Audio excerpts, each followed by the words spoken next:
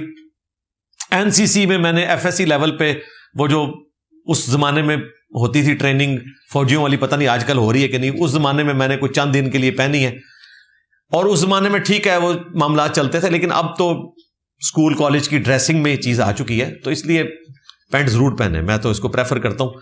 بعض معاملات میں تو زیادہ کمفرٹیبل لباس ہو جاتا ہے شلوار قمیض سے پینٹ شرٹ، جو لوگ اس کو مینج کر سکتے ہیں. لہٰذا اس میں تو میں ان کے ساتھ ہوں. باقی اگر آپ نہیں کرنا چاہتے تو اس میں کوئی گناہگاری والا معاملہ نہیں ہے، لیکن چونکہ ان کا مشورہ ٹھیک ہے تو اس لیے میں تو ان کے ساتھ ہوں. کیسے پتہ لگایا جائے کہ میں ریاکاری کا شکار ہو رہا ہوں کہ نہیں؟ یہ دل کی کیفیت آپ خود ہی بتا سکتے ہیں. اگر تو آپ کوئی نیک عمل اس لیے کر رہے ہیں کہ لوگ آپ کی تعریف کریں تو پھر تو ریاکاری ہے. اور اگر آپ اللہ کے لیے کر رہے ہیں، خام خواہ کسی نے تعریف کر دی اور وہ آپ کو اچھی بھی لگی، اس سے ریاکاری نہیں ہوگی. وہ صحیح مسلم حدیث ہے، ایک صحابی نے کہا یا رسول اللہ، بعض اوقات ہماری خواہش نہیں ہوتی کہ لوگ ہمیں اچھا کہیں لیکن پھر بھی لوگ تعریف کر دیتے ہیں.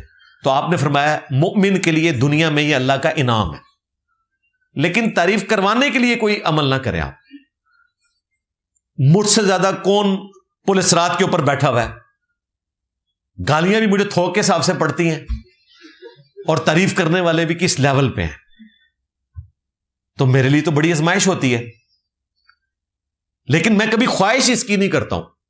جب کوئی تعریف کرتا ہے میں لا حول ولا قوت الا باللہ پڑھتا ہوں، یہ اسماء اعظم میں سے ہے. ٹھیک ہے. اور میں اللہ کے حضور دعا کرتا ہوں کہ اللہ تعالیٰ ختم نبوت صلی اللہ علیہ وآلہ وسلم کی اس مبارک دعوت کو آگے چلائے. ٹھیک ہے. خوشی ہوتی ہے، خوشی ہونا ریاکاری نہیں ہے. وہ صحیح مسلم کی حدیث میں نے آپ کو بتا دی کہ اگر کوئی آپ کی تعریف کرے اچھے کام پہ تو یہ اللہ کی طرف سے انعام ہے. آپ خواہش نہ رکھیں. ٹھیک ہو گیا؟ کیا AI سے قرآن سیکھ سکتے ہیں، یعنی ترجمہ؟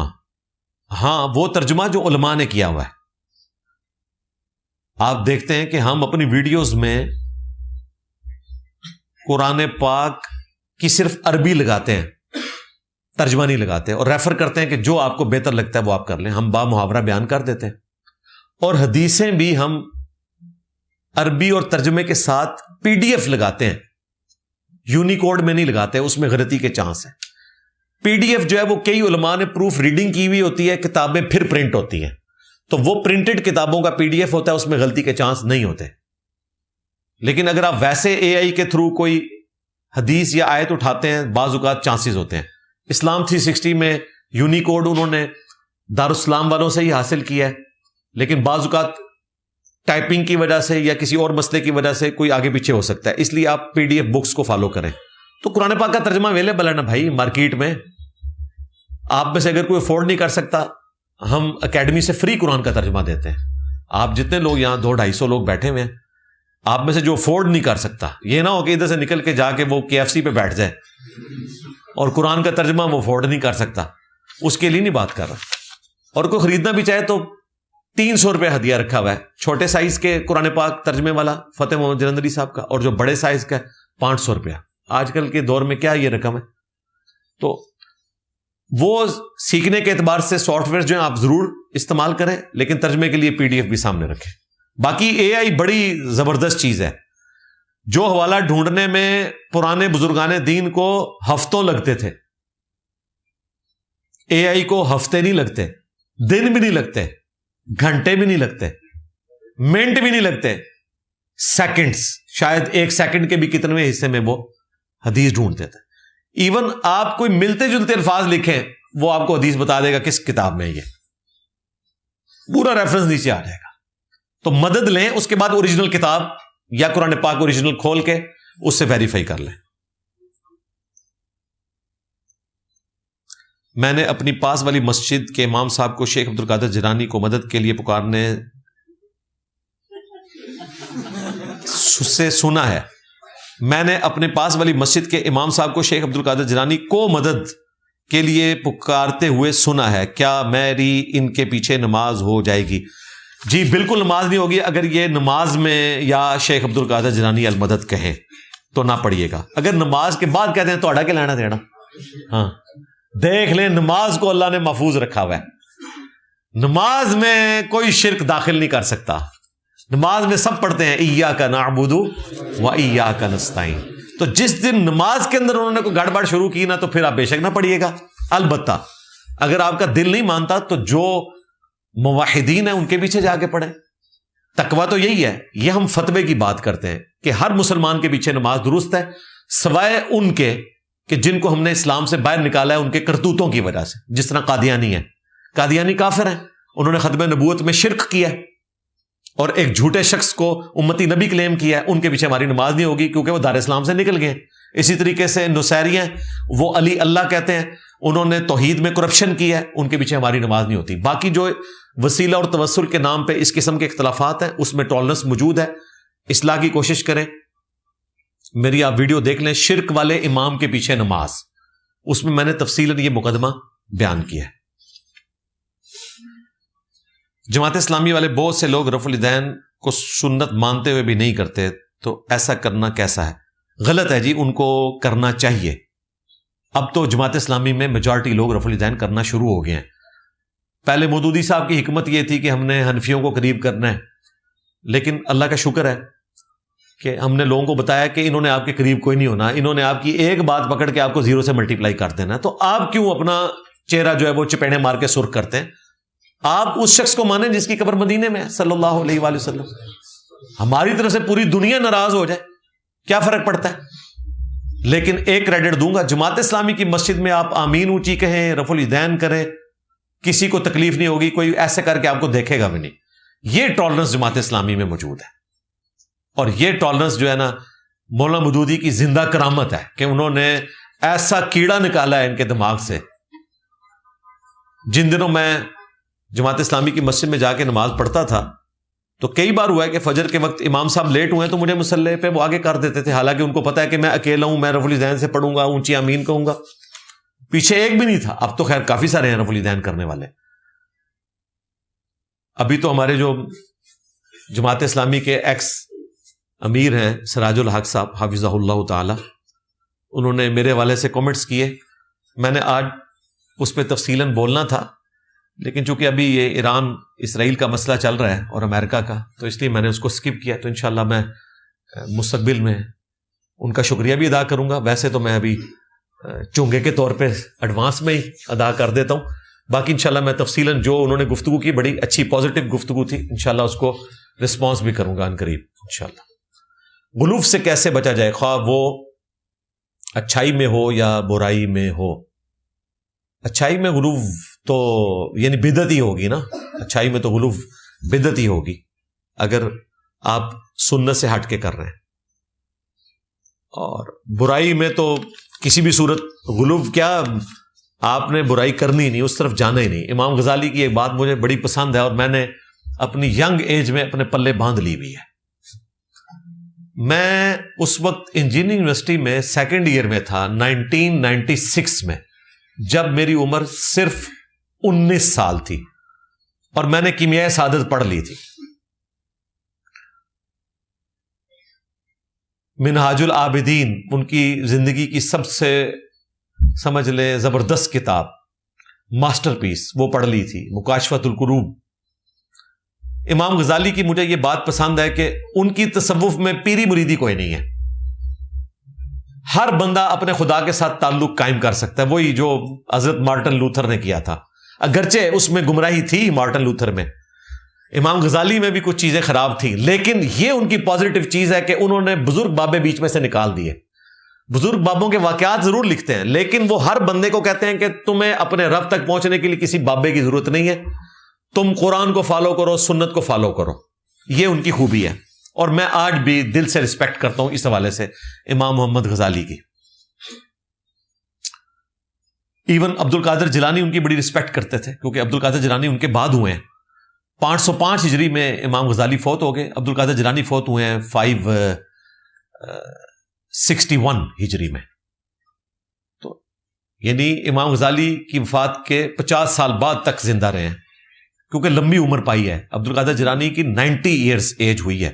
471 میں پیدا ہوئے اور 561 میں وہ فوت ہوئے ہجری کے اعتبار سے. تو امام غزالی نے بڑی اچھی بات کی ہے. وہ کہتے ہیں کہ اگر تم زیادہ نیکیاں نہیں کر سکتے تو کوئی ایشو نہیں ہے، فرائض پہ پابندی رکھو اور گناہوں سے بچ جاؤ بس. اس کے پیچھے ریزن یہ ہے، وہ کہتے ہیں کہ جس طرح ایک پانی کا تالاب ہوتا ہے نا،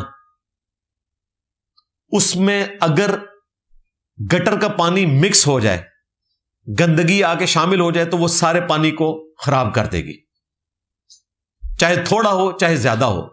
جب مسلسل گندا پانی آتا رہے گا، اس کی بجائے اگر تمہارے پاس تھوڑا سا پانی ہو لیکن اس میں گندا پانی شامل نہ ہو تو وہ تھوڑا بھی صاف ستھرا رہے گا.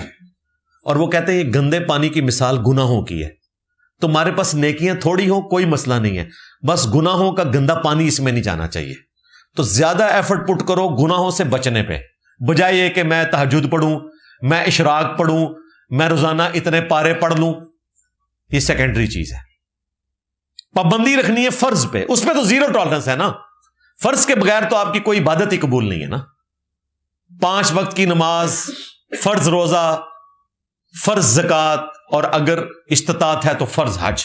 باقی جتنی نفلی عبادتیں ہیں ان پہ کوئی ایفرٹ پٹ کرنے کی ضرورت نہیں ہے. ایفرٹ پٹ کریں کہ آپ نے گناہ نہیں کرنا، گناہوں سے بچنا ہے، رزق حرام سے بچنا ہے، جھوٹ، غیبت، گالی، بدنگاہی، ان ساری چیزوں سے بچنے کی کوشش کریں. تو یہ آپ پلے باندھ لیں. بیماری سے لے کر مرنے، جنازے اور قبر میں دفنانے تک کے تمام مسائل پر ایک مکمل ویڈیو ریکارڈ کروا دیں. یہ ساری چیزیں ریکارڈ ہیں بھائی، مختلف انداز میں ریکارڈ ہیں. اور جنازے کے اوپر الگ سے میری ویڈیو ہے. جب تقی عثمانی صاحب نے اپنے بھائی کے جنازے میں سورہ فاتحہ پڑھ دی تھی، سانو جناب سنا دے مگر لایا آپ سورہ فاتحہ پڑھ رہے، اپنے بھرا دے جنازے تھے. اور جب ہم کہتے تھے فاتحہ پڑھیں تو یہ کہتے تھے کہ جناب حنفیوں کے نزدیک فاتحہ کوئی نہیں ہے. ہر نماز میں سورہ فاتحہ ہے. کون سی نماز ہے جس میں سورہ فاتحہ نہیں ہے بھائی؟ نماز جنازہ بھی ایک نماز ہے، اس میں بھی سورہ فاتحہ ہے. اور دفنانے کے پوائنٹ آف ویو سے بھی میں نے ڈسکشن کی ہوئی ہے. قبروں پہ پھول ڈالنا، جو چیزیں ہمارے معاشرے میں ہیں اس پہ ڈسکشن کی ہوئی ہے. باقی میں نے یہ آپ کا مشورہ رکھ لیا ہے، کبھی کوئی پوڈ کاسٹ مستقبل میں ہوئی تو ہم اسپیشلی اسی ٹاپک کو ہی پوڈ کاسٹ کے طور پر. باقی ہمارے جو ایکس مرشد ہیں باپا جانی، ان کے چینل سے تو باقاعدہ میت کو غسل دینے کا طریقہ بھی اپلوڈ ہوا ہے. مجھے کئی لوگوں نے کہا جی پگڑی باندھنے کا طریقہ ویڈیو میں ریکارڈ کروا دیں. اور بھائی ہم نے خود الیاس قادری صاحب سے سیکھا ہوا ہے بھائی، ان کے ماننے والوں نے ویڈیوز اپلوڈ کی ہوئی ہیں، تو آپ وہاں سے دیکھ لیں. جو کام آلریڈی ہوا ہے میں اس کام کو کرنے میں کوئی لذت محسوس نہیں کرتا. مجھے وہ کام کرنے میں مزہ آتا ہے جو اور کسی نے نہ کیا. یعنی کہ میرے نبی سا ہے ہی کوئی نہیں، تیرے بابے تھے شاہ ہی کوئی نہیں. رسول اللہ کے مقابلے پر صلی اللہ علیہ وآلہ وسلم ڈبہ بابوں کی، ڈبہ پیروں کی منجی ٹھوکنے میں مجھے مزہ آتا ہے. اور یہ کام کوئی اور کر نہیں رہا نا, باقی کام تو لوگ کر رہے ہیں.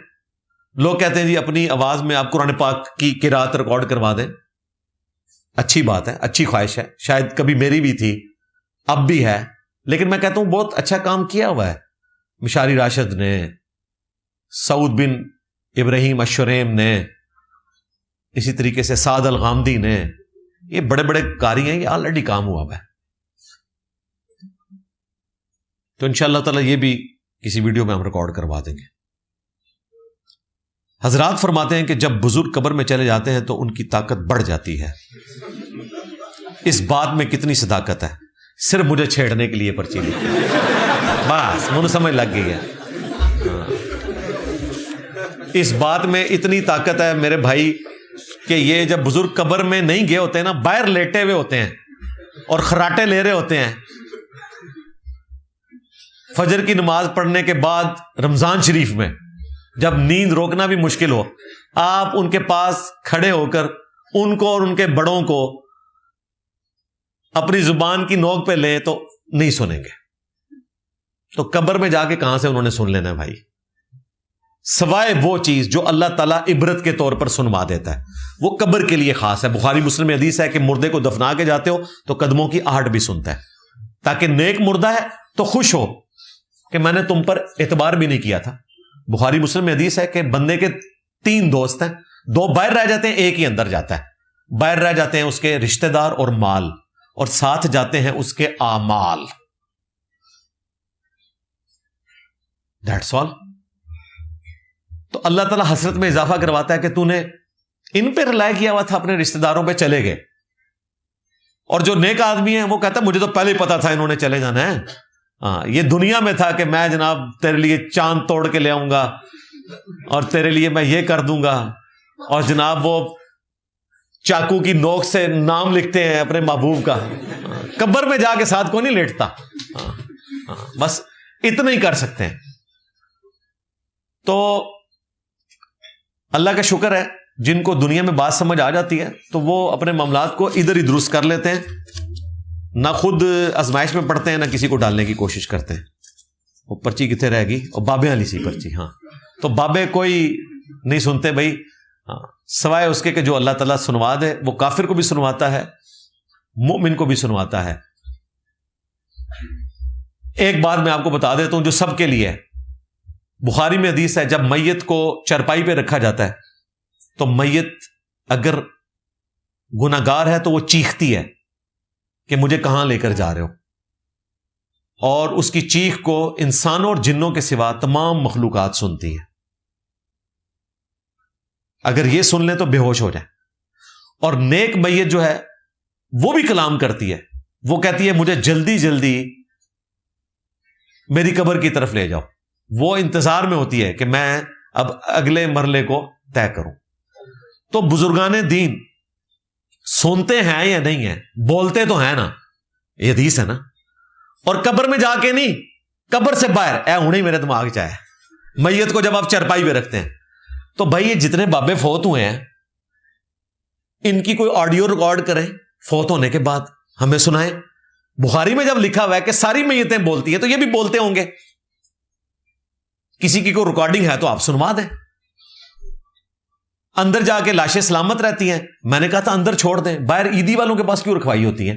جون جولائی میں کوئی بھی بابا فوت ہو اس کی لاش کو 1 ہفتے کے لیے چوک میں رکھ دیں دھوپ میں, پتہ چل جائے گا ولی اللہ ہے کہ نہیں. اس طرح کوئی ولی نہیں ہوتا بھائی. لاش میں تعفن پھیلنا ہی پھیلنا ہے. بخاری میں حدیث موجود ہے سیدنا ابوبکر سے جب اما عائشہ نے ریکویسٹ کی کہ آپ کو کفن دیں تو انہوں نے کہا مجھے میرے انہی کپڑوں میں دفن کرنا, کیونکہ مرنے کے بعد تو گلی سڑی ہڈیوں اور پیپ کا مسکن بننا ہے ان کپڑوں نے. نئے کپڑے جو ہیں وہ زندہ بندوں کی ضرورت ہے. حالانکہ ہمارا عقیدہ ہے خلفائے راشدین کی ایٹ لیسٹ قبریں تو ان میں ان کی لاشیں سلامت ہوں گی, لیکن حضرت ابوبکر نے وہ عقیدہ بتایا جو عمومی ہونا چاہیے. یہاں لوگ عجیب و غریب کہانیاں پیش کرتے رہتے ہیں اور پتہ نہیں کیا سے کیا بنا دیتے ہیں. تو کوئی طاقتہ نہیں بدیاں, طاقتہ مکا چھڑیاں ساڑھے ایک نعرے نے, میرے نبی سا ہے ہی کوئی نہیں, تیرے بابے تھے شاہ ہی کوئی نہیں.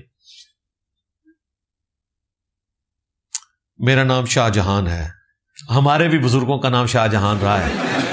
ظاہر ہے ہم خاندان عالیہ مغلیہ سے تعلق رکھتے ہیں, بڑا کم پایا ساڑھے بابیا نے بھی. جس کا مطلب ہے دنیا کا بادشاہ, تو کیا میں اپنا نام تبدیل کر سکتا ہوں؟ کوئی مسئلہ نہیں ہے, اس سے آپ بادشاہ نہیں بنیں گے. میں بھی کر رہے ہیں. ہاں, نام میں کوئی ایسا تکبر والی بات نہیں. ہاں, کوئی ایسی بات نہیں بھائی, رکھے نام, کوئی مسئلہ نہیں ہے. یار سب سے بہتر نام جو ہے وہ محمد ہے صلی اللہ علیہ وآلہ وسلم, جس کا مطلب ہے جس کی تعریف کی جائے. تو تکبر تو اس میں بھی آ سکتا ہے. ہم تینوں بھائیوں کا نام محمد ہے. ہم 3 بھائی ہیں, ہماری کوئی سسٹر نہیں ہے. تینوں بھائیوں کا نام محمد ہے. میرا نام محمد ہے, علی تو سب کانٹیننٹ کی وجہ سے ساتھ رکھا ہوا ہے نا پکارنے کے لیے, کیونکہ یہاں پہ ایک نام ساتھ رکھنا پڑتا ہے. تو تینوں بھائیوں کا نام محمد ہے, ساتھ جوڑا ہوا ہے, محمد علی, محمد شعیب, محمد حسان. بلکہ اس کے ساتھ تو والد صاحب نے رضا بھی لگایا ہوا ہے اعلیٰ حضرت کی نسبت سے. ہاں,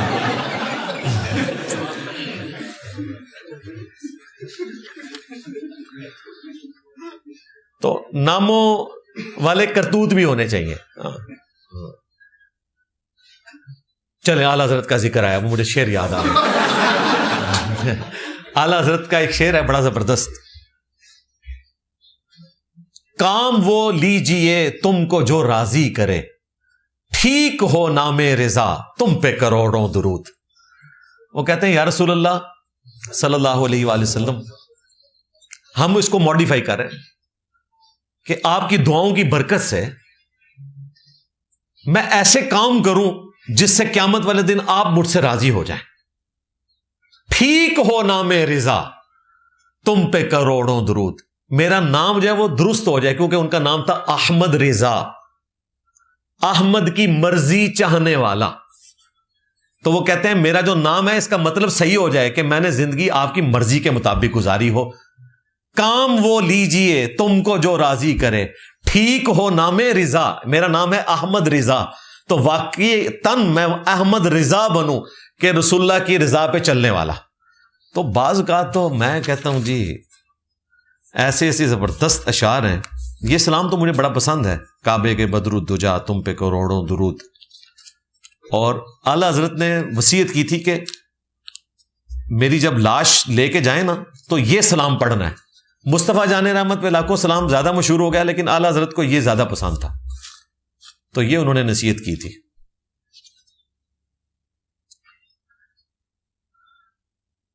جنت میں یہ کیا لکھا ہوا ہے جی؟ جنس لکھا ہوا ہے. ہاں, کیا مطلب؟ جنڈر یعنی مرد عورت. اچھا, ہاں نہیں مجھے پتا ہے. اپنا بیاہ کو نہیں ہویا. کتنی عمر ہوگی ہے؟ کتنی عمر ہوگی؟ شادی تو کنی ہوئی ہے؟ شادی تو نہیں ہوا. یہ کہتے نہیں, جب ان کو کہتے ہیں شادی کرے, کہتے ہیں ہم دین کے لیے وقف ہیں. 43 عمر ہو گئی, اندازہ کرو. 43 میں دادے ہو کے لوگ مر جاتے تھے. ہاں, آسٹریلیا میں 1884 تک ایوریج لائف 34 سال تھی, آج 84 سال ہے. یہ مونج دڑو اور ہڑپا کی جو تہذیبیں ہیں ان میں جو لاشیں نکلی ہیں نا, ایوریج ایج جو ہے وہ 35 سے 40 ہے. پہلے لوگوں کی اتنی عمریں نہیں ہوتی تھی, کوئی بڑی عمر کا ہوتا تھا, لوگ فوت ہو جاتے تھے. یہ تو بیماریوں پہ قابو پا لیا انسان نے, اللہ تعالیٰ نے میڈیکل سائنس کی ترقی کروائی تو آپ کی ایوریج لائف بڑھنا شروع ہوئی ہے. ادروائز 13-14 سال کی عمر میں شادی ہو جاتی تھی, ٹھیک ہے جی. 25-26 سال کی عمر میں, 27-28 سال کی عمر میں جا کے نانی نانا اور 35 سال کی عمر میں دادی دادا بن گئے ہوئے ہوتے تھے. اپنا پورا جو انہوں نے ایک کنٹریبیوشن کرنا تھا ہیومینٹی کو, وہ کر دیا ہوتا تھا. ٹھیک ہے جی. تو یہ سوال کی طرف واپس آئیں. میں کٹنا کو نہیں شاہ جی. ہاں, جنت میں جنس یعنی کہ جینڈر کیوں ہوگا؟ کیا جنس ایک بشری کمزوری نہیں ہے؟ آپ کو صرف یہ بشری کمزوری نظر آئی ہے؟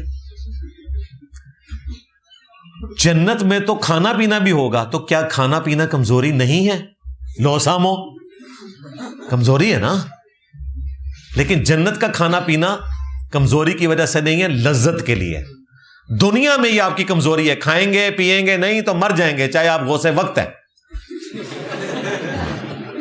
مر جائیں گے.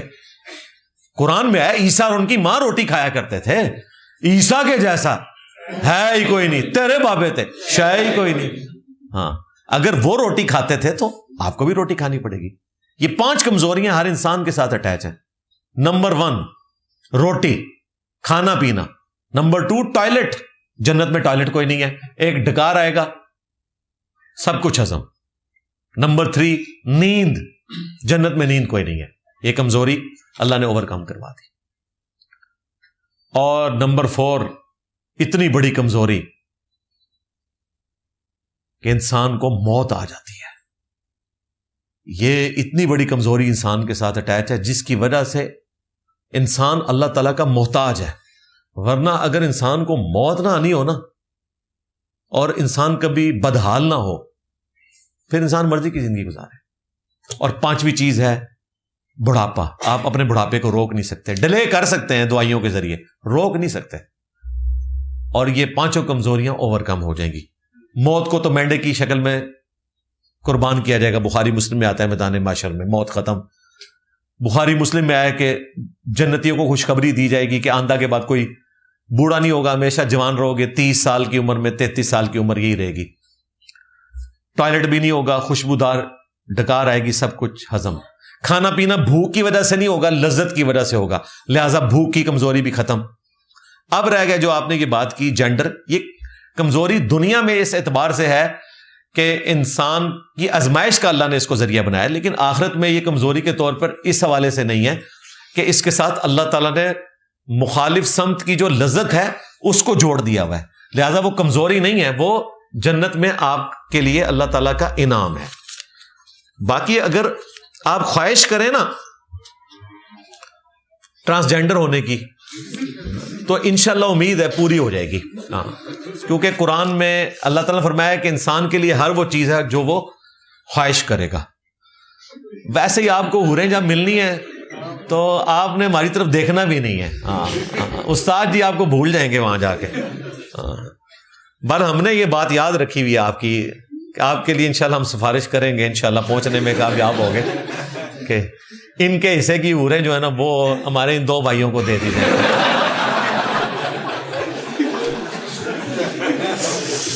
شاہ جی تسی صبر ہی کرو. پھر اگر ایک انسان نے کسی کا دل دکھایا ہو اور وہ اس چیز کی معافی بھی مانگ رہا ہو لیکن اگلا شخص اس کو معاف نہ کرے تو دین کیا کہتا ہے؟ دین یہ کہتا ہے کہ آپ نے بس اپنا فرض ادا کیا، اب قیامت والے دن اللہ تعالیٰ اس کو آپ سے راضی کرے گا. بہرحال کوشش کریں، ابھی بھی کوشش. پھر وہ اکڑ والی کوشش نہیں ہونی چاہیے، وہ پھر ڈاؤن ٹو ارتھ والی. ٹھیک ہے، جس طرح میں نے آپ کو بتایا کہ میں نے اپنی بیوی کو بتایا کہ جس دن تو ناراض ہو کے گئی ہاں تو میں نے تیرے گھر کے باہر جا کے خیمہ لگا لینا ہے. ہاں اور جو وہاں سے گزرے گا میں کہوں گا جی بیوی ناراض ہو کے آئی ہے تو پورا محلہ جڑا ہے نا پٹ مارے گا تھوڑا دروازہ. تو اللہ کا شکر ہے 21 سال گزر چکے ہیں، ابھی تک تو ایسی کوئی نوبت نہیں. اللہ مستقبل میں بھی نہ لائے. تو اگر آپ واقعتاً کسی کو منانا چاہتے ہیں نا تو پھر اس کے بڑے طریقے ہیں بھائی، آپ منا سکتے ہیں. باقی پیسہ ایک ایسی چیز ہے، اس کے ذریعے بہت کچھ ہو سکتا ہے. بڑی عید آنے والی ہے، 1 لاکھ روپیہ عید ہی دے دیں. ناراض ہے تو راضی ہو جائے گا انشاءاللہ. سجدوں کے درمیان والا رفع الیدین کیوں ضروری نہیں ہے؟ اس لیے کہ نبی الاسلام سے یہ ثابت نہیں ہے صحیح سند سے، لیکن انس بن مالک سے ثابت ہے. تو یہ جواز کی حد تک بنتا ہے کہ وہ 2 سجدوں کے درمیان بھی رفع الیدین کرتے تھے. عمومی عمل وہی ہے جو بخاری مسلم میں آیا کہ 4 رفع الیدین ہیں. نماز شروع کرتے وقت، رکوع میں جاتے وقت 2، رکوع سے اٹھتے وقت 3، اور 2 رکعتیں مکمل کرنے کے بعد اٹھتے وقت یہ 4تھا رفع الیدین. ہر رکعت میں ہوگا، رکوع میں جاتے وقت اور رکوع سے اٹھتے وقت. اگر کوئی غیر مسلم کہے کہ مجھے اللہ کے ہونے کا ثبوت دو، پھر اس کو ہم کیا جواب دیں؟ غیر مسلم ضروری تو نہیں کہ خدا کا منکر ہو. غیر مسلم سے مراد اگر آپ ایتھیسٹ یا دہریہ لے رہے ہیں نا پھر بات ہوگی. ادروائز جو ہندو ہیں، یہودی ہیں، سکھ ہیں، کرسچنز ہیں، سب خدا کے ماننے والے ہیں. تو جب وہ ثبوت مانگے تو آپ میری ویڈیو ان کو دکھا دیں. ویئر ڈڈ گاڈ کم فرام، یہ میری ویڈیو ہے. خدا کو کس نے پیدا کیا؟ رپلائی ٹو دھروو راٹھی اور رچرڈ ڈاکنز، میری ویڈیو موجود ہے. آپ نے 2 سلوگن کہنا کیوں چھوڑ دیے؟ مرنے سے پہلے اے مسلمان، نہ میں وابی نہ میں بابی. ہاں آج تو میں نے یہ کہہ دیا، چلے دوسرا بھی کہہ دیتا ہوں. مرنے سے پہلے اے مسلمان، کر لے اس پہ غور، کتابوں کا خدا اور ہے، بابوں کا خدا اور. یہ اس لیے چھوڑ دیے کہ ہم نے مین دعوت کا رڈز یہ رکھ دیا ہے، میرے نبی سا ہے ہی کوئی نہیں، تیرے بابے تھے شاہی کوئی نہیں. یہ اتنا پرفیکٹ رڈز ہے، اس کے بعد ان چیزوں کی ضرورت اب باقی نہیں رہی ہے. میں نے بابوں کو گرایا ہے نبی صلی اللہ علیہ وآلہ وسلم کی ختم نبوت کی طاقت سے. ان بابوں کو کوئی نہیں گرا سکا تھا. میں نے رسول اللہ کو سامنے لا کے کھڑا کیا ہے. نبی علیہ السلام کے آگے کون کھڑا ہو سکتا ہے؟ اِنَّا كَفَيْنَاكَ الْمُسْتَهْزِئِينَ. ٹھیک ہے جی. ہاں وہ من کے ساتھ بھی ٹھیک ہے، وہ عربی تو بن جانی تھی، جس طرح مفتی طارق مسعود صاحب نے اور مولانا فضل الرحمان نے آیت کی عربی بنا لی. عربی تو درست تھی لیکن وہ آیت نہیں تھی، تو عربی بن جانی تھی. لیکن آیت یہ ہے کہ جو آپ کا ٹھٹا اور مذاق کرتے ہیں ہم کفایت کریں گے ان کے مقابلے پر آپ کو. تو نبی علیہ السلام کی جو مبارک دعوت ہے اس کو میں نے سامنے رکھا، نبی علیہ السلام کی مبارک ذات کو کمپیریزن ان سے کروایا ہے. منو کٹ دو، میرا کوئی جھگڑا نہیں عبد القادر جیلانی کے ساتھ بھائی، نہ انہوں نے کوئی میری مجھ کھولی ہے. لیکن ہم صرف یہ پوچھیں گے کہ عبد القادر جیلانی بیٹھ کے خود مرغ پھاڑتے تھے اور جو ان کے اسٹوڈنٹ تھے ان کو روکھی سوکھی کھلاتے تھے، اور آپ یہ کرامت بتاتے ہیں اور کہتے ہیں کہ وہ ماں آ کے رونا شروع ہوگی کہ میرے بچے کو روکھی سوکھی کھلا رہے ہو، خود ککڑ کھا رہے ہو. تو انہوں نے جناب ککڑ کھانے تو بعد جناب اس سے ہاتھ پھیرا کم باذن اللہ اور وہ زندہ ہو گیا. اور کہتے ہیں کہ جناب وہ انہوں نے مائی کو کہا کہ جی جب وہ اس مقام پہ پہنچے گا تو مرغی کھا لے گا. اندازہ کرو، یعنی نہ ہی سمجھو. ہاں جھوٹ. یار اللہ کے نبی صلی اللہ علیہ وآلہ وسلم تو غزوہ خندق کے موقع پر بخاری کھول کے دیکھ لیں، بلکہ بخاری سے بھی بڑھ کے قرآن میں اللہ نے فرمایا لقد کان لکم فی رسول اللہ اسوۃ حسنہ. آپ کو پتہ ہے یہ ہم ویسے داڑھی پگڑی کے لیے آیت پیش کر رہے ہوتے ہیں، یہ آیت اس کے لیے نہیں آئی تھی کہ رسول اللہ کی زندگی میں تمہارے لیے بہترین نمونہ ہے. بیسیکلی یہ غزوہ خندق پہ آیت نازل ہوئی ہے کہ دیکھو اگر تم فاقے کر رہے ہو نا، تم نے ایک پتھر اپنے پیٹ پہ باندھا ہوا ہے نا، تو نبی نے 2 پتھر باندھے ہوئے ہیں. لقد کان لکم فی رسول اللہ اسوۃ حسنہ، تمہارے لیے تمہارے رسول کی پیروی جو ہے یہ بہترین نمونہ ہے. دیکھو لیڈر یہ ہوتا ہے. آپ لیڈر بتا رہے ہیں کہ وہ مرغا کھا رہا ہے اور اپنے مرید کو جناب روکھی سوکھی کھلا رہا ہے. ہمارا لیڈر وہ ہے کہ جس نے خود بھی پتھر باندھے ہوئے ہیں، اور جب دعوت کے لیے بخاری مسلم میں آیا کہ ایک صحابی کان میں کہہ کے گئے کہ جی 8-10 بندے لے آؤ، تو نبی علیہ السلام نے ساروں کو کہا کہ جاؤ. کھانا 10 بندوں کا تھا، آپ علیہ السلام نے اپنا لعاب دان ڈالا. بخاری مسلم کے الفاظ ہیں، دعا کی، وہ 10 کھانا 300 کو کفایت کر گیا. اور جب نبی علیہ السلام واپس گئے، جتنا آٹا گوندا ہوا تھا وہ وہیں پہ تھا، سالن وہیں پہ تھا. یعنی اس صحابی نے حضور کو نہیں کھلایا، نبی علیہ السلام کے ذریعے اللہ تعالیٰ نے اس کو بھی کھلایا اور باقی صحاب کو بھی کھلایا. یہ بتانے کے لیے کہ یہ فقر جو ہے یہ اڈاپٹ کیا ہوا ہے. ہم چاہیں تو اپنے نبی کے لیے پہاڑ سونے کے کر دیں، قرآن میں آیا. چاہتے تو ایسا کر دیتے. تو یہ ہم کمپیریزن کرواتے ہیں. تو اس کے بعد مجھے ضرورت نہیں ہے یہ بتانے کی کہ کتابوں کا خدا اور ہے، بابوں کا خدا اور. اب لوگوں کو پتہ چل گیا ہے کہ ہم نے اس کی پیروی کرنی ہے جس کی قبر مدینے میں ہے صلی اللہ علیہ وآلہ وسلم. جیسے پہلے انبیاء کے بارے میں معجزات قرآن میں موجود ہیں، موسیٰ علیہ السلام، عیسیٰ علیہ السلام. نبی علیہ السلام کے بارے میں کوئی معجزہ قرآن سے ثابت کر کے پیش کریں. جی 3 پیش کیے ہیں میں نے. یہ پچھلے دنوں میں نے جو معراج کے اوپر گفتگو کی تھی، اس سے پہلے بھی کئی دفعہ کی، اس سال بھی کی. اس میں نے 3 معجزات بتائے نبی علیہ السلام کے قرآن پاک سے. سب سے بڑا معجزہ خود قرآن. حضرت موسیٰ علیہ السلام کا معجزہ تمہارے سامنے نہیں ہے، قرآن کی وجہ سے ہم مان رہے ہیں. عیسیٰ علیہ السلام کا معجزہ ہمارے سامنے نہیں ہے، قرآن کی وجہ سے مان رہے ہیں. لیکن میرے نبی کا معجزہ آپ کے سامنے ہے. اس زمانے میں بھی صحابہ کرام کو دنیا کی امامت پہ فائز کیا اس کتاب نے، اور آج لیٹسٹ سائنس اتنی ترقی کر چکی ہے لیکن قرآن کی ایک آیت بھی اسٹیبلش فیکٹس کے خلاف نہیں ہے. 100 سال کے اندر کتابیں ختم ہو جاتی ہیں، یہ 1400 سال بعد بھی زندہ ہے قیامت تک کے لیے، کیونکہ ختم نبوت ہو چکی ہے. اب رسول اللہ کا خلیفہ یہ کتاب ہے. انا نحن نزلنا الذکر وانا لہ لحافظون، بے شک اس الذکر یاد دہانی کو ہم نے نازل کیا اور ہم بھی اس کی حفاظت کرنے والے ہیں. یہ معجزہ. دوسرا معجزہ معراج النبی کا معجزہ صلی اللہ علیہ وآلہ وسلم. یہ معجزہ تھا کہ اللہ تعالیٰ نے راتوں رات اپنے بندے خاص کو بیت اللہ سے بیت المقدس کی طرف ٹریول کروایا. 40 دن کا سفر تھا. ایک رات میں ہوا، نبی علیہ السلام واپس آئے، صحابہ کرام کو بتایا، اور اسی کی وجہ سے سیدنا ابوبکر نے جو تصدیق کی تو صدیق لقب مشہور ہوا. تو یہ نبی علیہ السلام کا وہ معجزہ ہے جو قرآن پاک میں رپورٹ ہوا ہے. اور تیسرا چاند 2 ٹکڑے کرنے کا معجزہ. اقتربت الساعہ وانشق القمر، قریب آ گئی قیامت اور چاند ہو گیا 2 ٹکڑے. یہ قیامت کی نشانی ہے. مسلم شریف میں حدیث ہے، میں اور قیامت اس طرح ساتھ بھیجے گئے جس طرح یہ 2 انگلیاں. رسول اللہ کا دنیا میں آنا بھی قیامت کی نشانی ہے صلی اللہ علیہ وآلہ وسلم، کیونکہ آپ آخری پیغمبر ہیں، آپ کے بعد کسی پیغمبر نے نہیں آنا، اب قیامت ہی آئے گی. عیسیٰ علیہ السلام جو آئیں گے وہ امتی کی حیثیت سے آئیں گے، نبی وہ پہلے سے ہیں، فالو انہوں نے قرآن و سنت کو ہی کرنا ہے. تو 3 معجزات قرآن میں رپورٹ ہوئے ہیں. قرآن، واقعہ الاسراء والمعراج زمینی سفر سورہ بنی اسرائیل میں، معراج آسمانی سفر سورۃ النجم میں، اور تیسرا چاند 2 ٹکڑے کرنے کا. ویسے اگر آپ کورالری بنائیں تو ایک اور معجزہ بھی ہے. سورہ یونس میں اللہ تعالیٰ نے فرمایا، اے نبی ان سے فرماؤ، ہے اتنی عمر تم میں گزار چکا ہوں، کیا تم نے مجھ سے اس طرح کی کوئی بات پہلے سنی تھی؟ یعنی میرا کریکٹر گواہ ہے اس بات کے اوپر کہ میں جھوٹ نہیں بولتا، تو کیا میں نے اللہ پر جھوٹ باندھنا تھا کہ میری طرف وحی آئی ہے؟ تو نبی علیہ السلام کا اعلان نبوت سے پہلے کا جو کردار ہے وہ خود بہت بڑا معجزہ ہے. نبی اپنی پیدائش سے لے کر دنیا سے تشریف لے جانے تک اللہ تعالیٰ کی حفاظت میں ہوتے ہیں، معصوم ہوتے ہیں، چاہے اعلان نبوت کیا ہو یا نہ ہو، اللہ کی پروٹیکشن میں ہوتے ہیں. یہ بھی معجزہ ہے.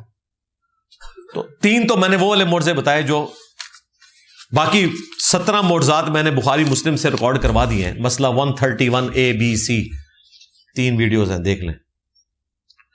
میرے والدین اردو عربی ٹھیک نہیں پڑھ سکتے، قرآن کی تلاوت میں ان کو مشکل ہوتی ہے، کیا ان کو اس کا گناہ ملتا ہے؟ نہیں، ثواب ملے گا. بخاری میں حدیث ہے کہ اگر کوئی قرآن پڑھنے میں اٹکتا ہو تو اللہ تعالیٰ اس کو زیادہ ثواب عطا فرماتا ہے، اور معزز فرشتوں کے ساتھ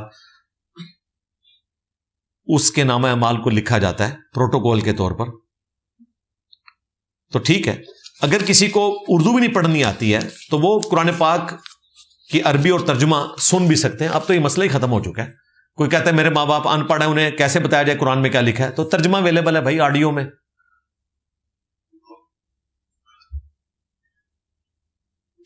مجھے سلیپ پیرالیسس ہوتا ہے، یہ یعنی وہ جو اٹھنے کے بعد بھی تھوڑی دیر تک لگتا ہے جسم اپنی جگہ، یہ والا سوتے ہیں تو جسم جکڑتا پھر ایک دم. ہاں تو ہوتا ہے تو لوگوں کے ساتھ. اس میں کون سا مسئلہ ہے ان کو؟ نہیں، جن شن کوئی نہیں ہے، میڈیکل علاج کراؤ.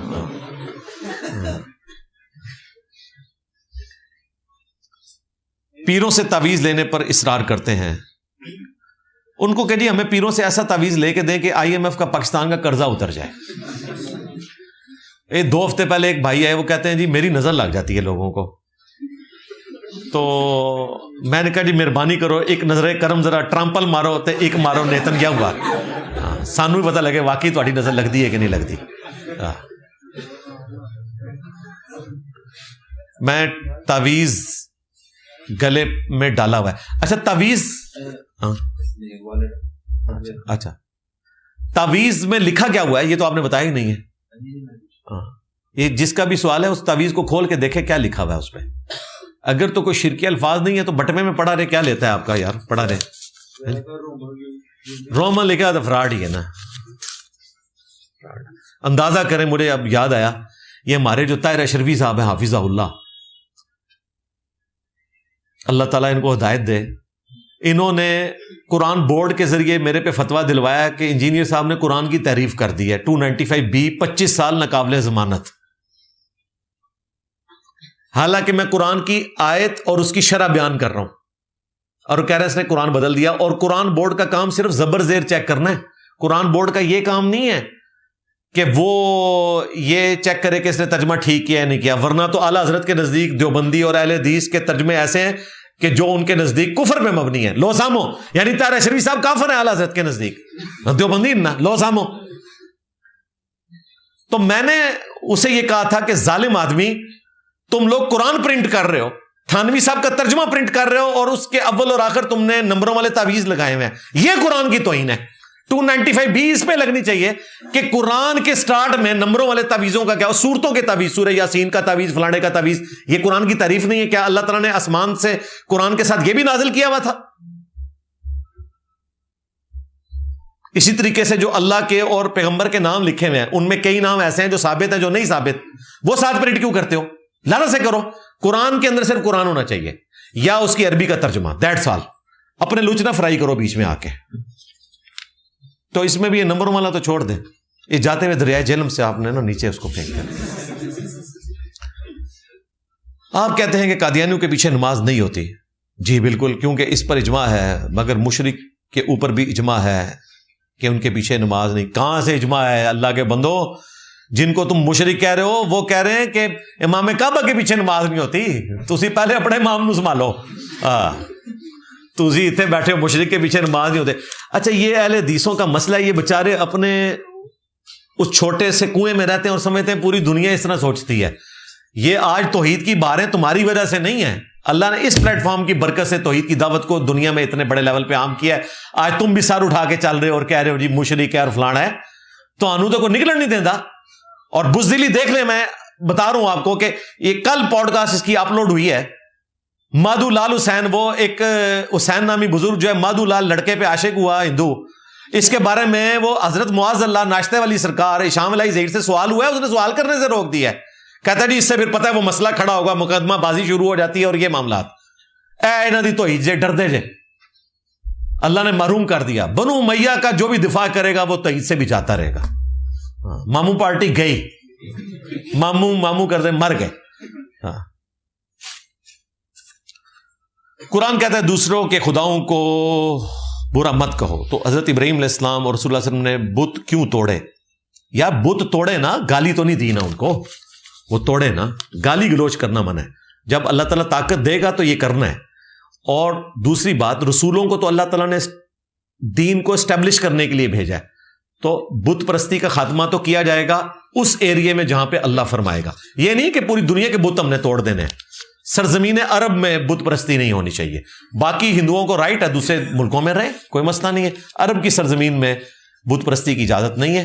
باقی جگہ بھی شرک ہی ہے, لیکن ہندوؤں کو بھی جینے کا حق ہے جس طرح جیوز کو, کرسچنز کو, مسلمانوں کو ہے. سورہ صاد میں ہے کہ سلیمان علیہ السلام نے اپنے تخت پر ایک لاش کو پایا, استغفار کی. مکمل واقعہ کیا ہے یہ جناب, آپ مکمل واقعہ جو ہے وہ مولانا مودودی رحمہ اللہ کی جو تفسیر ہے تفہیم القرآن اس میں پڑھ لیں. اور ایران والوں نے سلیمان علیہ السلام کے اوپر ایک فلم بھی بنائی ہے, اس میں انہوں نے بڑے اچھے طریقے سے اس کو بریف کیا ہے کہ انہیں کیا نظر آیا تھا. کیا مسلمانوں کو یورپین یونین کی طرح اتحاد نہیں کرنا چاہیے؟ بالکل کرنا چاہیے. وہ ہمیں ملکوں میں بانٹ کر خود اتحاد کر کے بیٹھے میں. آپ کہتے ہیں کہ ملک بن گیا, اب ہمیں اسی میں رہنا چاہیے. تو جناب یورپ والے بھی تو اپنے ملک میں ہی رہ رہے ہیں نا. یہ تو نہیں ہے کہ جرمنی اور فرانس نے ورلڈ وار 2 کے بعد صلح کی ہے تو جرمنی ملک ختم ہو گیا, فرانس ختم ہو گیا. نہیں, کو ایگزسٹ کر رہے ہیں. ملک تو رہیں گے, نیشن سٹیٹس تو رہیں گی, اس کے علاوہ تو چارہ کوئی نہیں ہے. اب ظاہر ہے اب ماڈرن ورلڈ ہے, اس میں اسی طریقے سے چلنا ہے. اتحاد ہونا چاہیے. اتحاد ہو گیا نا جی, اللہ کا شکر ہے. پاکستان اس وقت لیڈر ہے انشاءاللہ تعالی. OIC بنی ہوئی ہے, اللہ کرے OIC سے نکل کے وہ واقعتاً OIC بن جائے. آپ نیشن سٹیٹس کو سپورٹ کرتے ہیں. میں کہ پوری دنیا منی بیٹھی ہے, میرے کھاتے کو پایا یار. میں نیشن سٹیٹس تو نہیں بنائی, مگر آپ اس میں رہتے ہوئے کسی مسلمان کی مالی مدد نہیں کر سکتے جب تک کہ وہ ہمارے ملک میں نہیں. بالکل آپ غلط کہہ رہے ہیں میرے بھائی. جماعت اسلامی کی الخدمت فاؤنڈیشن یہاں سے غزہ کے مسلمانوں کو ٹینٹس دے رہی ہے, راشن دے رہی ہے. مصر کا لنگر بعد میں پہنچا ہے, پاکستان کا لنگر جو ہے الخدمت فاؤنڈیشن کا غزہ میں پہلے پہنچ گیا. تو یہ آپ بالکل غلط کہہ رہے ہیں. مدد کرتے ہیں ایون نان مسلم کنٹریز میں. پچھلے دنوں سری لنکا میں سیلاب آیا, پاکستان سے کتنے جہاز گئے, نان مسلم کنٹری تھا. تو نیشن سٹیٹس تو مدد کرتی ہیں. 2005 8 اکتوبر کے زلزلے میں پوری دنیا نے آپ کو ٹینٹس دیے لیکن آپ کے مسلمانوں نے بیچ کھائے، کمبل دیے لیکن مسلمانوں نے بیچ کھائے. پوری دنیا مدد کرتی ہے، کیوں نہیں مدد کر سکتے؟ اگر مدد کرنا آپ یہ کہہ رہے ہیں کہ آپ نے اسلحہ اٹھا کے وہاں جانا ہے تو بھائی کوئی فائدہ نہیں ہے. کیوں کہ آج آپ بیلچے پہ گولی نہیں روک سکتے. وہ پرانے زمانے میں حضرت سلطان رائی روکا کرتے تھے. اس کے لیے پراپر ٹریننگ چاہیے بھائی، اور ٹریننگ فوج کے بغیر ہے نہیں، اور فوج میں آپ نے پراپر طریقے سے بھرتی ہونا ہے ورنہ آپ کو ٹریننگ کرانی نہیں ہے. تو یہ اتنا آسان معاملہ نہیں ہے. ختم یا 11ویں کیوں حلال یا حرام ہے؟ دیکھیں، جو 11ویں اصالہ ثواب کے لیے ہو نا تو ہم اس کو حرام نہیں کہتے اگر اللہ کے نام کی ہے، صرف اس عمل کو بدعت کہتے ہیں کہ یہ نبی الاسلام صحابہ تابعین سے ثابت نہیں ہے. اگر اللہ کے نام کی نیاز ہو اور مردوں کے اصالہ ثواب کے لیے ہو، اپنے رشتہ داروں کے لیے بالخصوص، تو وہ تو ثابت ہے، وہ آپ کریں، دعا بھی کریں، ان کی طرف سے صدقہ خیرات بھی کریں. اصالہ ثواب کے 10 طریقے میری ویڈیو دیکھ لیں.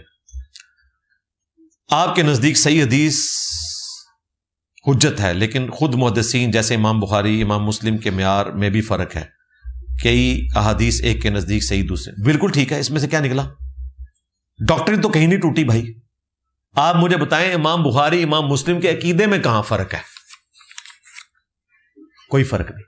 امام بخاری ابو داؤد کی جو روایت ہے نا، ان اللہ حرم علی الارض ان تاکل اجساد الانبیاء، بے شک اللہ تعالیٰ نے حرام کیا ہے نبیوں کے حق میں کہ مٹی ان کے جسموں کو کھائے. امام بخاری اس حدیث کو ضعیف کہتے تھے، لیکن اس عقیدے کو صحیح سمجھتے ہیں. اور خود امام بخاری صحیح بخاری میں لے کے ہیں کہ حضرت عمر کا پاؤں آلموسٹ کوئی 67 ایئرز کے بعد ان کی شہادت کے، جب حجرہ عائشہ سلام اللہ علیہا کی دیوار گری تو وہ باہر نکل آیا. لوگ استغفار پڑھنا شروع ہو گئے کہ یہ نبی الاسلام کا پاؤں نکل آیا. عروہ کو بلوایا گیا. عروہ ابن زبیر، عبداللہ ابن زبیر کے چھوٹے بھائی اور حضرت زبیر کے بیٹے تابعی تھے، حضرت عائشہ کے محرم تھے. تو انہوں نے بتایا یہ حضرت عمر کا پاؤں ہے. پھر پاؤں اندر کر کے دفن کر دیا گیا. تو خود تو امام بخاری یہ لکھ رہے ہیں کہ حضرت عمر کا پاؤں بھی سلامت نکلا ہے 65 سال کے بعد. تو اس عقیدے کو درست مانتے تھے. تو عقیدے کا اختلاف بتائیں گے پھر اگلی بات ہوگی. اختلاف ہو سکتا ہے، بعض اوقات روایتوں میں اختلاف ہوتا ہے، لیکن اس سے جو عقیدہ ڈیڈکٹ ہو رہا ہے وہ کسی اور جگہ سے ثابت ہو رہا ہوتا ہے. تو at the end of the day Imam Bukhari, امام مسلم میں عقیدے کا کوئی اختلاف موجود نہیں ہے. کیا گلوز پہن کر لڑکی سے سلام لے سکتے ہیں؟ اندازہ کریں آپ اس کی، یعنی ضرورت کیا ہے؟ مطلب کوئی مقصد ہوگا نا، اس میں سے کیا نکالنا ہے آپ نے؟ اور اگر مقصد وہی ہے جو یہ سارے سمجھ رہے ہیں تو توبہ کریں. چھونے سے مراد صرف یہ نہیں ہے کہ نیکڈ چھونا نامحرم کو، کپڑوں کے باہر سے بھی اگر کوئی چھوتا ہے نا اور شہوت کے ساتھ نامحرم کو تو اس پہ وہ وعید لگے گی. المعجم الکبیر طبرانی میں ہے اور سلسلہ احادیث صحیحہ میں شیخ البانی لے کر آئے کہ کوئی کسی نامحرم کو ہاتھ لگائے اس سے بہتر ہے کہ اس کے سر میں لوہے کی کیل ٹھونک دی جائے، یعنی اس کی جو تکلیف ہے وہ کم ہے، اس کا عذاب بڑا ہونے والا ہے. البتہ کوئی ڈاکٹر ہے اس کا معاملہ الگ ہے، ڈاکٹر نے علاج کے لیے کوئی معاملات کرنے ہیں وہ ایک الگ چیز ہے.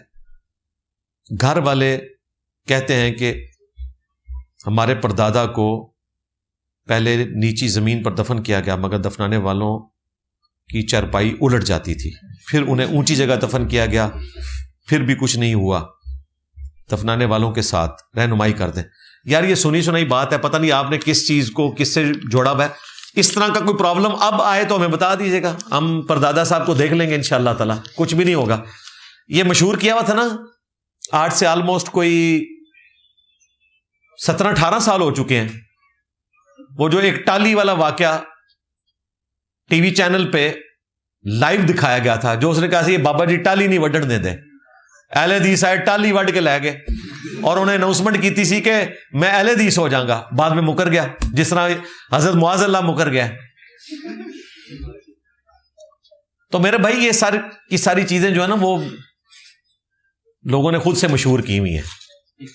کیا 12 امام ثابت ہیں, 12 سے بھی زیادہ ثابت ہیں جی. سارے اماموں کی ہم عزت کرتے ہیں. باقی جو اہل البیت کے 12 امام ہیں وہ اہل سنت کے بھی ہیں, اہل تشیع کے بھی ہیں. امام محمد مہدی سے متعلق میری ویڈیو ریکارڈ ہے, اس میں میں نے 12 اماموں کا بھی ذکر کیا اور امام مہدی سے متعلق احادیث بھی بیان کی.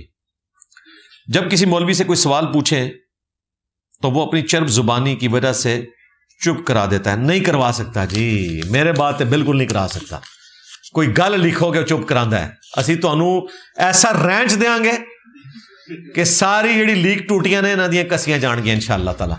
دسو منو کیڑی گل انہیں کیتی ہے جڑا چپ کرا دیندا ہے چرب زبانی تو. ہر بات کا جواب ہم نے دیا ہوا ہے الحمدللہ. تو آپ ہماری ویڈیو دیکھیں تو ترکی بترکی جواب دیا ہوا ہے.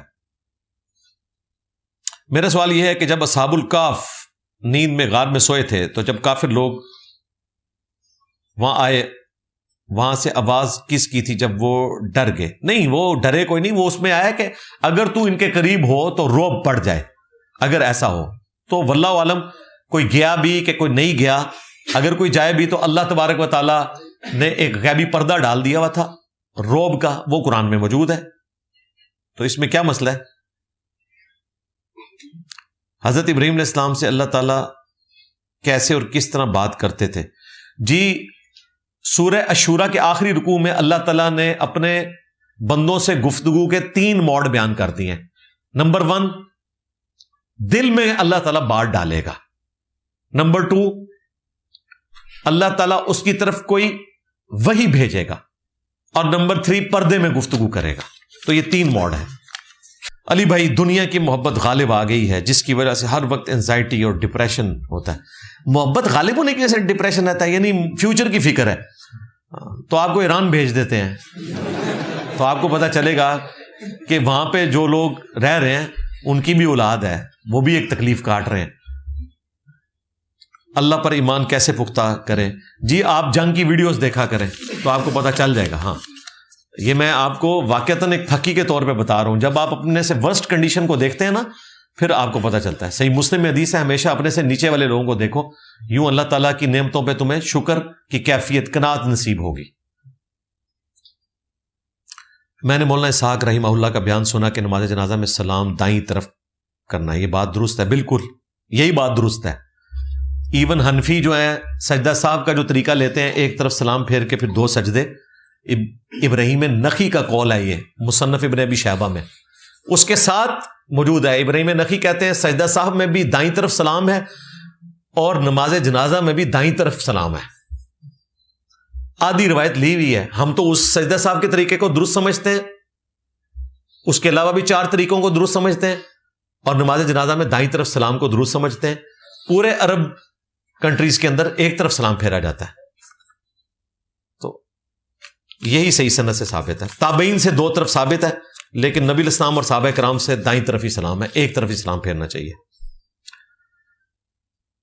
میں دکان میں اکیلا ہوں اور چور آ جائے, نقصان کر رہا ہو, تو کیا میں نماز جاری رکھوں؟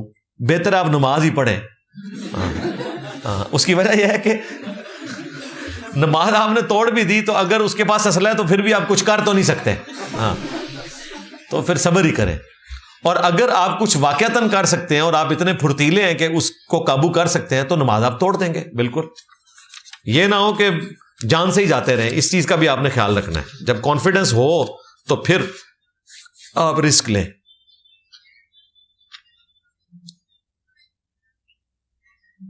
میں قبر کے کتبے بناتا ہوں, یہ کمائی حلال ہے یا حرام؟ ہاں, یہ تو ایک مشکل معاملہ ہو گیا نا بھائی. دیکھیں, صحیح مسلم میں حدیث ہے, نبی الاسلام نے 3 کاموں سے منع کیا: قبر پکا کرنے سے, قبر پہ مجاور بن کے بیٹھنے سے, اور ڈائریکٹ بیٹھنے سے. کیونکہ اس میں الفاظ ہے قبر پہ بیٹھنے سے منع کیا. دونوں چیزیں منع ہیں. اور قبر پر عمارت بنانے سے. یہی حدیث جامع ترمذی میں ہے, اس میں چوتھی چیز بھی آئی ہے, قبر کے اوپر کتبہ لکھنے سے بھی منع کیا گیا ہے نبی الاسلام کی طرف سے. ویسے قبر کی نشانی آپ رکھ سکتے ہیں, وہ ابو داؤد میں حدیث موجود ہے, نبی الاسلام نے قبر کی نشانی سرانے پتھر کی شکل میں رکھی, لیکن کتبہ جو ہے نا وہ منع ہے. آپ اب کتبے وہ لے پھر لکھیں جو مکانوں کے باہر لگائے جاتے ہیں. بہتر یہ ہے کہ آپ اس کام کو چھوڑیں اور کوئی اور کام کریں. یہ درست نہیں ہے. اور پھر آپ دیکھیں ویسے یہ لوگ چھوٹی چھوٹی چیزوں کا خیال رکھتے ہیں، لیکن قبروں کے کتبے جو ہیں ان پہ آیت الکرسی، قرآن کی آیات لکھی ہوتی ہیں. رات کے وقت انہی قبروں کے اوپر کتے بھی چڑھتے ہیں، پیشاب کرتے ہیں، بکریاں پیشاب کرتی ہیں، چھینٹے پڑتے ہیں. اس وقت ان کو کوئی توہین نظر نہیں آ رہی ہوتی. تو ہر لحاظ سے یہ کوئی سوٹیبل نہیں ہے. قرآن میں بدکاری کی سزا کوڑے ہیں جو سورۃ النور میں آئی، تو حدیث میں رجم کی سزا کس طور پر قبول کیا گیا ہے؟ حدیث میں جو سزا آئی ہے وہ شادی شدہ کے لیے. قرآن نے اس چیز کو مینشن نہیں کیا کہ یہ شادی شدہ ہے یا غیر شادی شدہ ہے. احادیث بتا رہی ہیں کہ غیر شادی شدہ کے لیے قرآن والی سزا ہے. قرآن میں اگر لکھا ہوتا نا کہ یہ شادی شدہ کی بھی سزا ہے، پھر ہم آپ کی بات کو صحیح مانتے. قرآن نے اسے ان اٹینڈڈ چھوڑا ہے. قرآن اور سنت کو ملا کے آگے چلنا ہے آپ نے. اور یہ وہ چیز ہے جس پہ سنی شیعہ کا اتفاق ہے. چند چیزیں جن پہ سنی اور شیعہ کی کتابیں احادیث کی متفق ہیں. ایون ہمارے استاد غامدی صاحب بھی یہ کہتے ہیں کہ اگر کوئی فساد فی الارض کرنے والا ہے جو عادی ہے بدکاری کا، تو اس کو سنسار ہی کیا جائے، اس کو قتل کیا جائے. وہ بھی کسی درجے میں ماننے کے لیے تیار ہو جاتے ہیں، اگرچہ وہ ان پرنسپل قائل نہیں ہے. تو قرآن اور سنت دونوں پیرلل میں سورسز ہیں جی، ایک دوسرے کو سپورٹیو ہیں.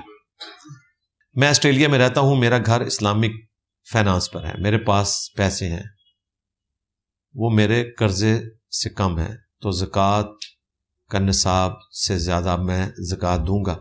آپ کے پاس جو پیسے ہیں مکان کے اوپر تو آلریڈی کوئی زکوٰۃ نہیں ہے. آپ یہ کہہ رہے ہیں کہ میں نے وہ قرض ادا کرنا ہے، تو آپ کے پاس جو جمع پونجی ہے آپ کہہ رہے ہیں اس کو اس قرض میں سے نکال لوں، چوپڑیاں نالے دو. یعنی ایک تو پراٹھا کھانا چاہ رہے ہیں اور وہ بھی دو. میرے بھائی یہ پتہ نہیں کس نے آپ کو بتا دیا، یہ پبلک میں جو مشہور ہے کہ آپ کے پاس جو ایسٹس ہے پہلے قرضہ مائنس کریں گے. یہ اس صورت میں جب آپ نے قرضے کو ایسٹ میں شامل کیا ہو پھر قرضہ مائنس کریں. مثلا ایک بندے کے پاس 1 کروڑ روپے ہے اور اس پہ 2 کروڑ کا قرضہ ہے، تو وہ کہتا ہے جی میں نے 1 کروڑ نکالا تو 1 کروڑ کا میں مقروض ہوں، میں زکوٰۃ نہ دوں. دیکھو کیسی چلاکی ہے. نہ اس 1 کروڑ کو اس 2 کروڑ میں شامل کریں، ٹوٹل ہوئے 3 کروڑ، اور اس میں سے 2 کروڑ قرضہ نکال دیں، پیچھے کتنے بچے؟ 1 کروڑ. اسے زکوٰۃ دو گے. اور ورنہ تو جتنے سیٹھ نے کروڑ پتی ارب پتی نے اور انہوں نے قرضے بھی اتنے نے. قرضے کو آپ ایسٹس کے ساتھ شامل کرنے کے بعد مائنس جب کریں گے نا پھر آپ آگے چلے گی بات. ڈائریکٹ ہی مائنس کرتا ہے. دیکھو ذرا، کیا کسی انسان کو کسی اور پر فوقیت ہے جانتے ہوئے کہ وہ اسلام کے طریقوں کو فالو نہیں کرتا مگر اس کی ذات یا خون دوسرے مسلمان سے بہتر سمجھا جائے؟ ایڈی لمبی سٹوری کی بجائے آخری جڑا لکھا ہے نا، ٹھیک ہے، ایک سید تو نماز روزہ کا پابند نہیں ہے، تو یار یہ سیدوں کی وجہ سے ہمیں بڑی گالیاں کھانی پڑتی ہیں. سوٹے لانے نے اے بہ کے اتنے قبراں تے لوگ کہتے جناب سیداں کا احترام کریں. تو سیدوں سے ہم ریکویسٹ کریں گے کہ آپ اپنے کرتوت بھی وہی کریں جو آپ کی نسبت ہے. صحیح مسلم میں حدیث ہے، جس کو اس کے عمل نے پیچھے چھوڑ دیا اس کا خاندان اور نسب اسے قیامت والے دن آگے نہیں لے کے جا سکتا. ہاں اگر آپ کا عمل درست ہے پھر آپ کے نسب کا آپ کو فائدہ ہے. پھر فاطمہ ہی جنتی عورتوں کی سردار ہیں، بخاری مسلم میں آیا. اور پھر حسن و حسین ہی جنتی نوجوانوں کے سردار ہیں، جامع ترمذی میں آیا. ادروائز اگر اعمال درست نہ ہوئے، میرا ایک دوست تھا ہاشمی سید تھا اور قادیانی تھا، تو اب ہم اس کا احترام کریں گے؟ نہیں بھائی، اس نے تو اپنا رشتہ اپنے پیغمبر سے خود ہی توڑ لیا ہوا تا وقت کہ وہ واپس نہ آ جائے. آپ کا بیان سنا تھا کہ عقیقے میں چھوٹا کم عمر جانور بھی ذبح کر سکتے ہیں، جبکہ اور کوئی بیان نہیں ملا. برائے مہربانی وضاحت کرتے ہیں. حدیث کا حوالہ دیں. حدیث کا حوالہ ہم نے یہ دیا تھا کہ جو قربانی کا جانور ہے نا وہ مسنہ ہونا چاہیے. صحیح مسلم میں حدیث ہے. اور یہ قربانی وہ ہے جو عید قربان کے موقع پر ہے. عام جو صدقہ ہے اس کے لیے کہیں یہ بات نہیں آئی ہے.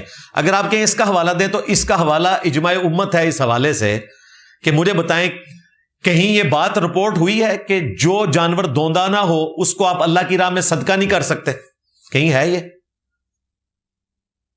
صدقہ اور خیرات آپ جو مرضی جانور کریں. ایک بندہ اللہ کی راہ میں جانور قربان کرنا چاہتا ہے اس حوالے سے کہ اس کا گوشت غریبوں میں بانٹنا چاہتا ہے، تو ضروری تو نہیں کہ وہ دوندا کرے. ہم جو کسائیوں کے پاس جاتے ہیں کئی بار دوندے نہیں ہوتے، انہوں نے ذبح کیے ہوئے ہوتے ہیں. یہ دوندے کی شرط جو ہے قربانی کے جانور کی ہے. ثابت انہوں نے کرنا ہے جو یہ کہتے ہیں کہ عام صدقے کے لیے بھی دوندا چاہیے. عقیقہ بھی صدقہ ہے، یہ قربانی کا جانور نہیں ہے. اور نہ عقیقہ جو ہے وہ 7 حصے ہو سکتے ہیں جو گائے میں ڈال دیتے ہیں، یا اونٹ میں 10 بھی ثابت ہیں، 7 بھی ثابت ہیں. عقیقے میں آپ نے جان ہی دینی ہے، جو بخاری میں حدیث ہے کہ بچے کی جان گروی ہوتی ہے عقیقے کے عوض. لڑکے کی طرف سے جامع ترمذی میں اگلے الفاظ ہیں 2 بکرے، اور لڑکی کی طرف سے 1، اور اس میں بکرا اور بکری دونوں ہو سکتے ہیں. تو وہ آپ نے پوری جان دینی ہے، حصے نہیں ہوں گے. اہل سنت کا منہج ہے کہ تمام صحابہ عادل ہیں، جس کی بنیاد پر بخاری مسلم کی بنیاد پڑی، جبکہ شیعہ اور معتزلہ کے مطابق یہ اصول درست نہیں ہے. منہج کا تعین کریں. ہمارے نزدیک اہل سنت کا منہج درست ہے. جو شخص حدیث کے معاملے میں جھوٹ نہیں بولتا اس کی حدیث قبول کی جائے گی، چاہے عام حالت میں اس سے جھوٹ بولنا بھی ثابت ہو جائے. اگر حدیث کے معاملے میں وہ جھوٹا نہیں ہے تو حدیث لی جائے گی. سنن ابی داؤد میں موجود ہے نا، حضرت معاویہ رضی اللہ تعالیٰ عنہ سے حدیث روایت کر رہے ہیں ایک واسطے سے امام ابن سیرین تابعی، اور وہ کہتے ہیں وَقَانَ معاویہ لا یتہم فی حدیث رسول اللہ. معاویہ حدیث رسول بیان کرنے میں ان کے اوپر کوئی تہمت نہیں کہ انہوں نے کبھی کوئی غلط بات کی ہو. یعنی ویسے ان پہ تہمت ہے، ان کے سیاسی معاملات کی وجہ سے انہوں نے مولا علی سے جنگ کی ہے، اور اپنے ماننے والوں کو مولا علی کے خلاف بھڑکانے کے لیے کیا کچھ نہیں کیا وہ ہمیں پتہ ہے. لیکن حدیث رسول انہوں نے کبھی جھوٹی بیان نہیں کی، لہذا حدیث ان کی لی جائے گی. تو یہ سنن ابی داؤد میں حدیث ہے 4129 4129. اس میں آگے الفاظ ہیں، آپ دیکھیں. امام ابو داؤد نے کبھی حضرت ابو بکر سے حدیث بیان کرتے ہوئے نہیں لکھا کہ ابو بکر حدیث بیان کرنے میں متہم نہیں ہے، یا حضرت عمر، عثمان، علی یا اور صحابی. لیکن حضرت معاویہ کے بارے میں ان کو لکھنا پڑا، ان کو پتا تھا. اور یہ انہوں نے نہیں لکھا، یہ ابن سیرین تابعی نے 110 ہجری میں فوت ہوئے، امام حنیفہ کے استاد ہیں. وہ کہتے ہیں کہ حدیث رسول بیان کرنے میں معاویہ جو ہیں وہ متہم نہیں، ان پہ کوئی تہمت نہیں لگی کہ انہوں نے کبھی کوئی جھوٹ بولا ہو حدیث کے معاملے میں. تو حدیث کے حوالے سے عادل ہیں. اس پہ میری تفصیلاً ویڈیو ریکارڈ ہے. الصحابہ کلہم عدول کا مطلب یہ ہے کہ صحابہ حدیث بیان کرنے میں کبھی جھوٹ نہیں بولیں گے. باقی کسی سے اگر کوئی غلطی ہو بشری تقاضوں کے تحت تو یہ پاسبل ہے، انسان ہے، غلطی کر سکتا ہے. میرا خیال ہے اس سے پہلے کہ عثمان بھائی کا پارا چڑھ جائے تو ہم اپنی پرچیوں کو یہی مکمل کرتے ہیں. تھوڑی جی پرچیاں ہیں، انہوں نے اگلی بار کر دینا. اور انشاءاللہ تعالی جو آپ میں سے کسی کی اگر پرچی رہ گئی ہے وہ جاتے ہوئے میر صاحب کو جمع کروا دیں انشاءاللہ. لیکن وہ صحیح ہینڈ رائٹنگ میں لکھی ہوئی ہو، اردو موٹی ہو، اور لو سٹوری نہ لکھ چڑھنا ہو دیتے کو پوری، بس ایسے ہی لکھیں جو سمجھ آئے. ادروائز شاہد اور بلال کے چینل کے اوپر آپ آن لائن آ کے اپنے سوالات کر سکتے ہیں. منڈے والے دن، ٹیوزڈے والے دن عشاء کی نماز کے بعد ریگولرلی 3 سال ہو چکے ہیں یہ آن لائن سیشن ہمارا چلتا ہے، اس پہ آپ اپنا آ کے سوال ریکارڈ کروا سکتے ہیں. سبحانک اللہم و بحمدک اشہد ان لا الہ الا انت استغفرک و اتوب الیک وما علینا الا البلاغ المبین. جزاکم اللہ خیرا.